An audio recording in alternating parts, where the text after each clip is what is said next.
Hi, this is Dennis with Second Chance Tackle. Today we're going to work on an Ocean City 922. It's a level 1 reel, probably from the 50s or early 60s. This one's in nice condition, very clean, but it's got that kind of annoying kind of a grind to it, which kind of says that the grease is probably dried inside of it. And so a viewer sent it in to me and asked me if I could tune these up, and that's exactly what we're going to do. So we're going to start by removing the handle screw.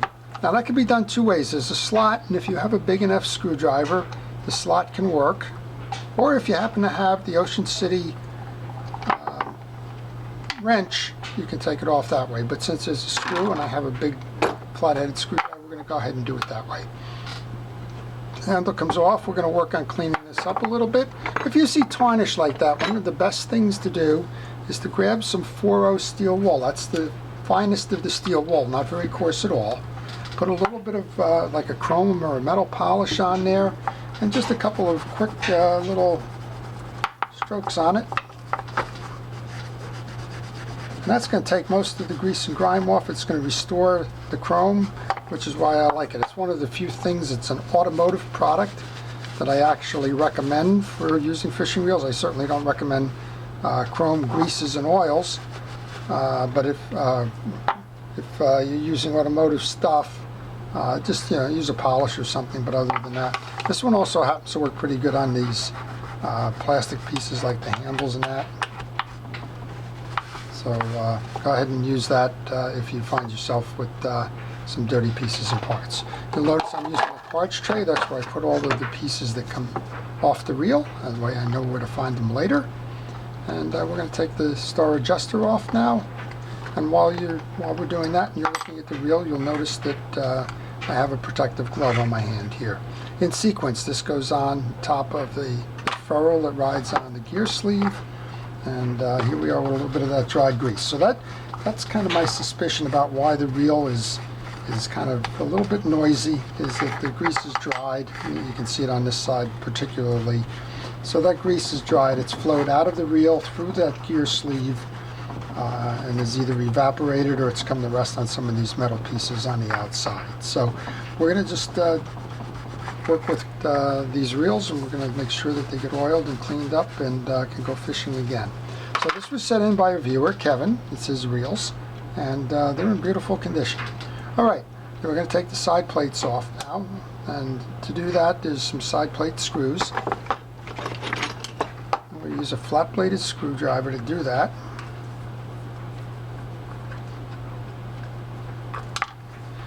And as I do that, I lay the screws on the table. People are probably getting tired of hearing me say that, but if this is the first time you're watching one of these videos, then it makes all the sense in the world. I lay the screws onto the table to make sure that they are the same size. If they're not the same size, then I note where the different sizes came from, so that when I go to reinstall this, I can put them back into the proper locations. Okay, so we've got two. And here's a perfect example of that. We got two shorts, and then we got two longer ones. So the longer ones belong in the reel seat. Okay, that should enable us to take this off now.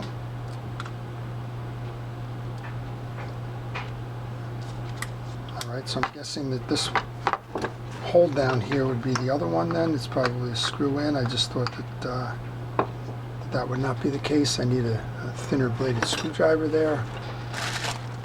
And many of you will notice I have a lot of different blades and screwdrivers on my desk, just to make sure that as I go ahead and do these, that I don't have to go far in the case that something has come off.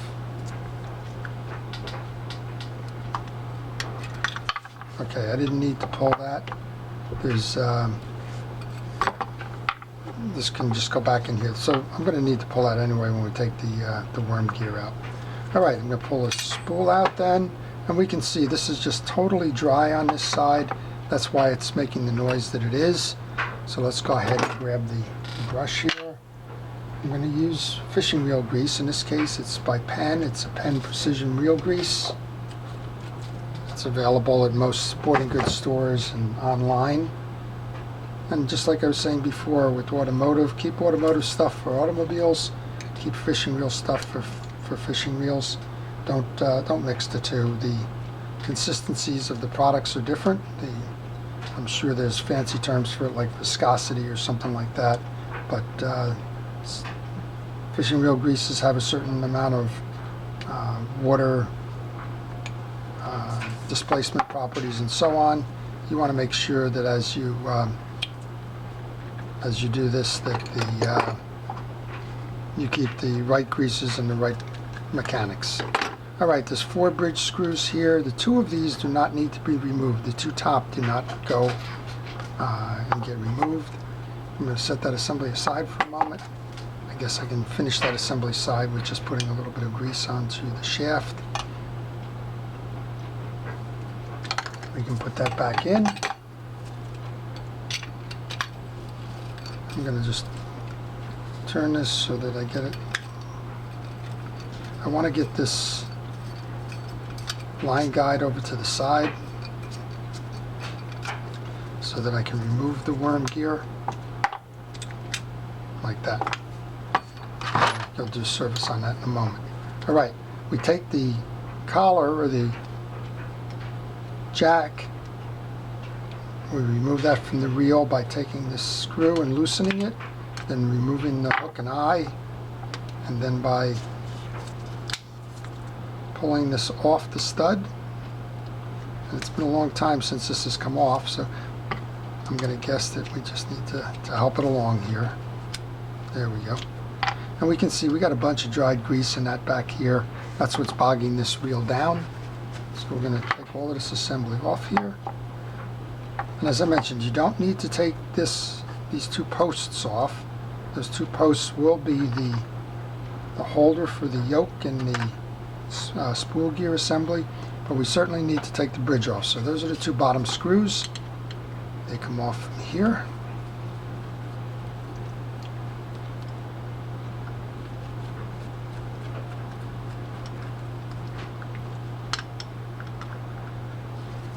Now, these have these nuts that hold it on. So if you find that it's spinning, hold the nut in the back,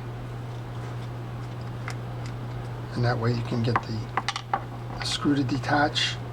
I'm going to lay those nuts right on the bench because I'm going to put them right back in the bridge as soon as I get the bridge off. Okay, now the bridge should push out. And this is what we want to clean up under here. It's something that's impeded all of this in terms of performance, and we certainly want to take care of that. Okay, so there's a screw. I said screw, there's a spring on the back here. I just pulled the anti-reverse dog up because I want to get a Q-tip under that to get that dried grease off.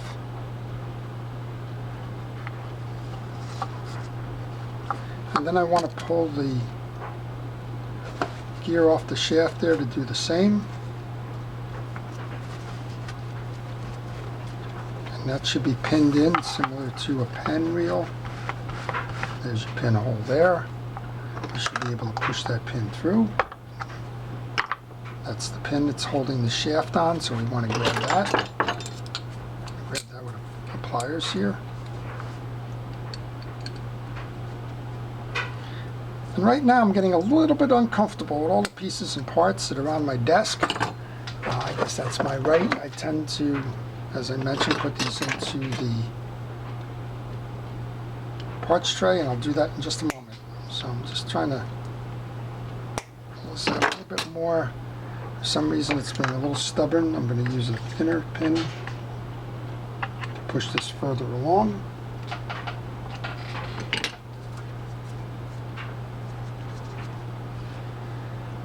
Come on back one more time with that. There we go, now we got it out. Okay, so I've got that out. You can remove the gear sleeve, and we can work on getting the rest of that junk off. Take that pin, and now we're going to put all this stuff back where it should go, which is my parts tray. Alright, the pin is in there. You can see all of the grease on the jack and the yoke, which is clearly bogging everything down here. Take that, we'll grab the yoke off this. Now this is coagulated grease, but it's coming off with a paper towel. If you needed to do more, you can use that same piece with the steel wool that we were talking about before. A little collar on here. When you do things like that, remember which side the pieces came from. It goes this way.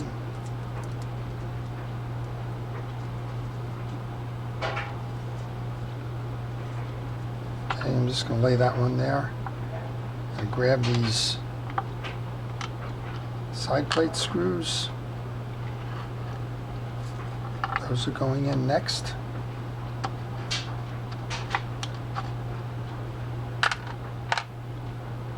That's the four of those. The bridge screws are a little bit different. One of the bridge screws is still in here. And again, I'm going to take the time to clean this up now. See if I can't get that off with a paper towel, which I can. And if you see that there's any shellacking, there isn't, but if you see that there is, you can use that steel wool and do that same thing. Okay, we have the spring below here, and we have the anti-reverse dog. We're cleaning the anti-reverse dog, and then we're just going to put that back on.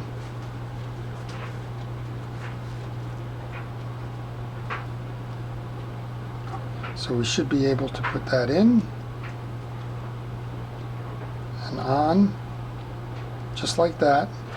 Now on the back, there's a loop on that spring, so you just want to grab that spring loop.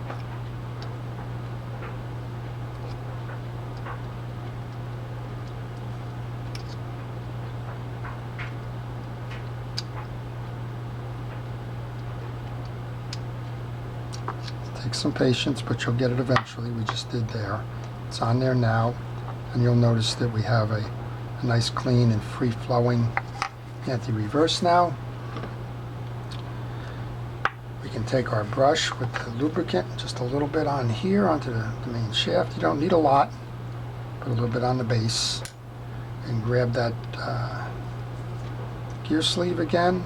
I'm going to pull that up so that we can get the anti-reverse dog on, and now you'll see that that anti-reverse dog is flowing freely. And we can push that pin back in.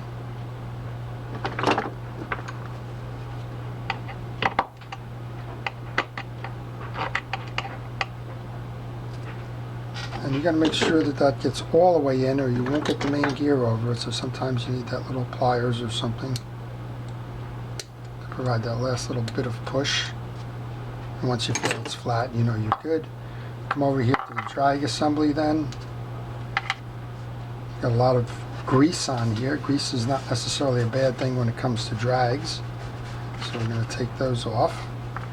Now push these out and see what we have here. Hopefully these leather drags are in good condition.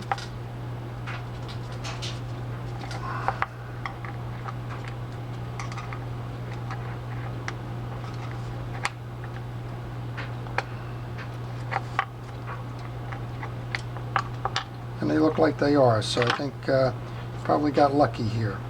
Alright, this is the hard washer that belongs on the shaft. Here's your main gear. Let's do a quick check on the main gear to make sure that all the teeth are good and nothing clogged or any kind of debris sitting in those tracks. Nothing's bent or broken. And as I mentioned, it seemed for the most part that as we did these, the issue seemed more with the lack of lubrication than anything else. These are pretty flexible. They're probably a leather. They seem to be fine. We're going to take some Cal's Universal Drag Grease. We're going to put a coating on it. We're going to wipe it down. You don't want to put too much on there, just enough to keep it flexible. The sequence then is a round washer, a fabric washer, then the round washer. Take the second one of these. We'll do the same thing again. We'll get some Cal's grease on there.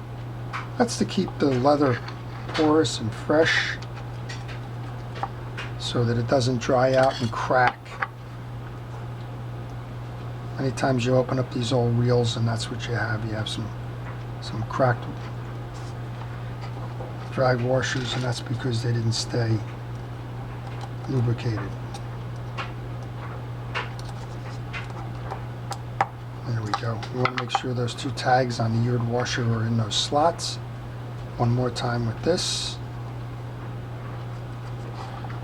We got our shiny side down on this. And we've got our little ferrule.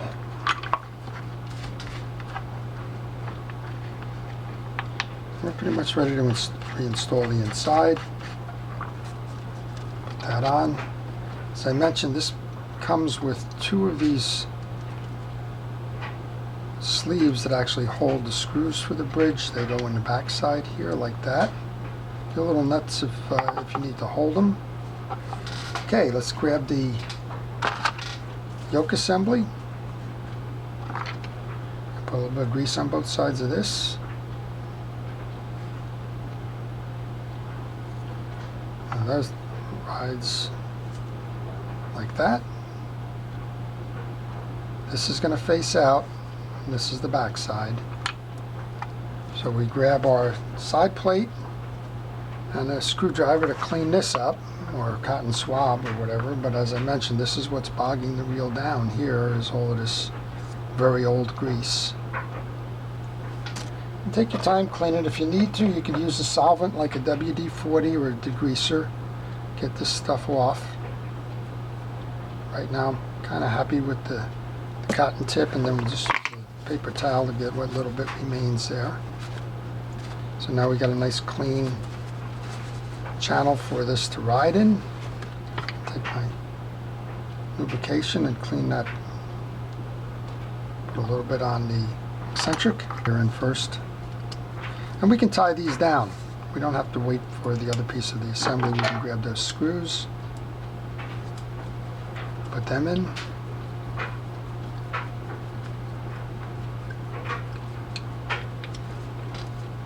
So, alright, so let's put that other one in then.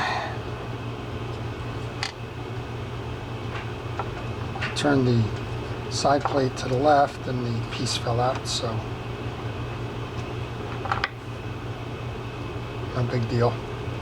Most of the time you can hold this thing with your finger, as we're doing here, so you get it tightened. Okay, now we can go back and put the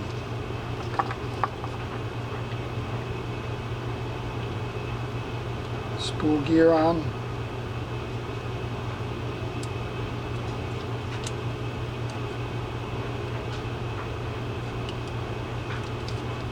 You want to press it down so you clear the channels.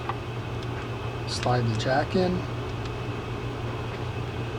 Flip that hook and eye over the top.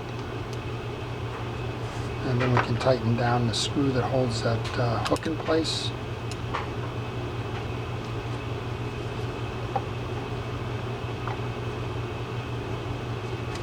Just holding that down with my hand while I'm doing that. And that's it. That's your drive side assembly then. Okay, we've lubed up the right side, we've lubed this up. So I'm going to clear a little bit out of the channel here. There's some shellacked grease on this. Grab my grease brush and just put a little bit on the spool shaft then. We'll turn our attention over here to the pawl assembly. So you want to make sure that this one's nice and clean, which it is.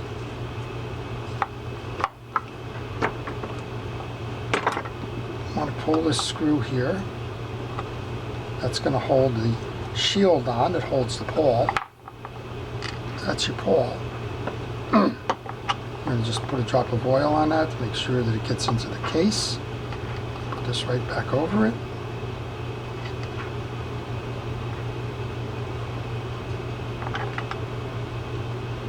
Now if it wasn't operating properly, if you had a sense that maybe there was a broken tooth in there, you can pull the pawl out. In this case, it seems like it's doing just fine. So I'm going to put oil on the worm. We always have a sort of a debate around about whether it should be oil or grease. I believe oil is the right answer. The reason I believe that is that if you put the grease on there, there's a good chance that you'll find yourself in a situation where you have a problem with the contamination, especially in saltwater fishing. Alright, now I'm going to spin this so I can make sure that I pull the worm in. I think we got it now. There we go. Alright, and then we can put the side plate back on.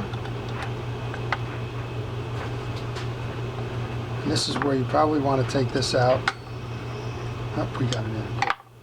Alright, if you had trouble with that coming in, you would have pulled that little adjuster out there. The 2 long screws go in the bottom. And again, I like to go north, south, east, west. I know folks have heard me a lot of times say that. Short one, which goes up top here.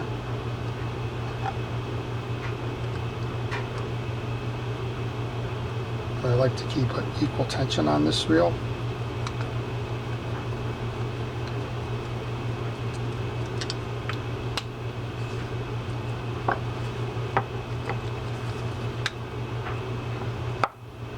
And the long one goes below.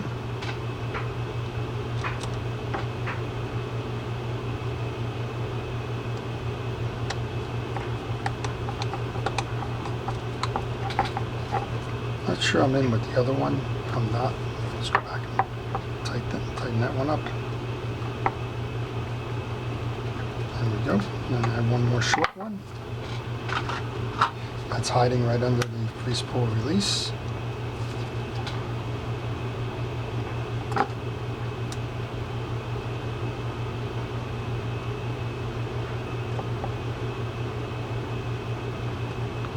Alright, and all you have to do is put the handle on, and we've got a nice reel. We'll give a test drive too, make sure everything's working properly.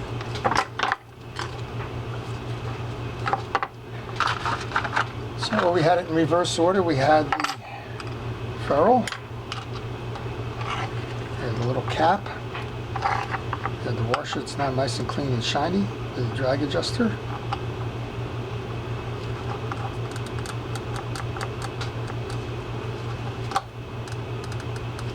And if you find yourself spinning, you can always take a Phillips head screwdriver. Don't use a flathead. But a Phillips head screwdriver will enable you to hold the inside of the gear sleeve while you go to turn it.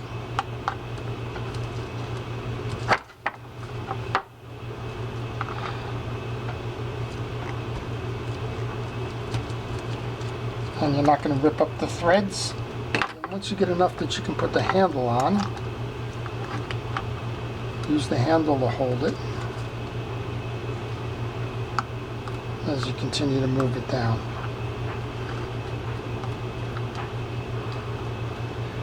Next up then is this. Now if we didn't put the lube onto the gear sleeve, you would do that through the hole here as an oil point. But since we put the grease on there, that's not necessary.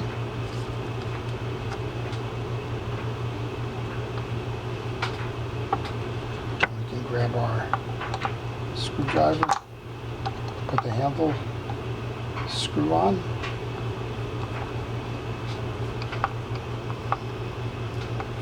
and then give it a drive.